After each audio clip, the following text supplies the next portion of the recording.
Today, we celebrate this great feast of Saints Timothy and Titus. They're great companions of and collaborators with St. Paul. And more intimately, they are considered spiritual sons of St. Paul. Their lives, the readings, scriptures, St. Paul wrote a letter to each one. They offer us great sources of reflection. Because we, you and I, are invited to be companions with and collaborators of St. Paul as well. Because we, by virtue of our baptism, are also sons and daughters of God, united and joined to Paul. Now, in the reading we heard today, there's an extraordinary and a beautiful detail that every time I hear it, it causes me to pause.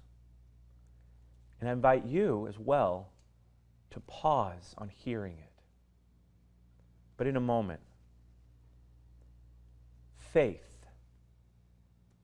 the eternal transformation, the relationship that God initiates with you and with me, not as a slave, but as a child, a friend, a lover.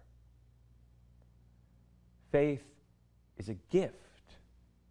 It's not something we earn. We can't force it or conjure it, but it's freely given by God to you and to me. And faith is not just an idea or a theological proposition. Faith changes lives. Friendship with God changes your life and my life. Faith is the font, the beginning of every mercy, of every grace, of peace, of salvation. So now let's listen to the reading. As I recall your sincere faith that first lived in your grandmother Lois and in your mother Eunice, and that I am confident lives also in you. It's beautiful.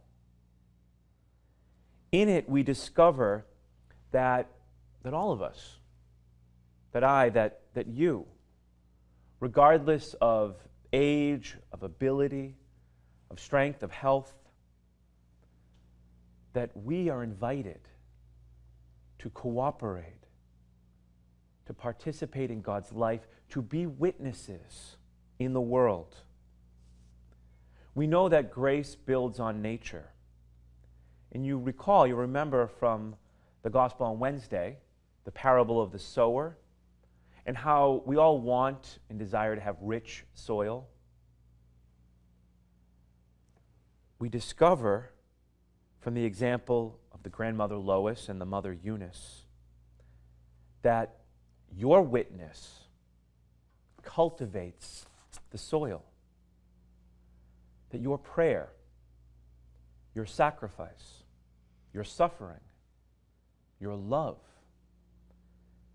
they make faith real and incarnate and attractive. So much so that St. Paul noticed, because people notice your faith. Most importantly, God sees and He notices. So take comfort in that. And in this truth, we have an opportunity today, and really always, to be grateful as we prepare to approach the altar. I invite you today, right now, certainly to give thanks to God, but also to give thanks to all of those people, your parents, your grandparents, all of your ancestors, friends, strangers, who witnessed, who showed you faith and how real and wonderful it is. To thank God for them, to pray for them, that God bless them with his mercy and grace. And we pray too that we might also be witnesses of faith.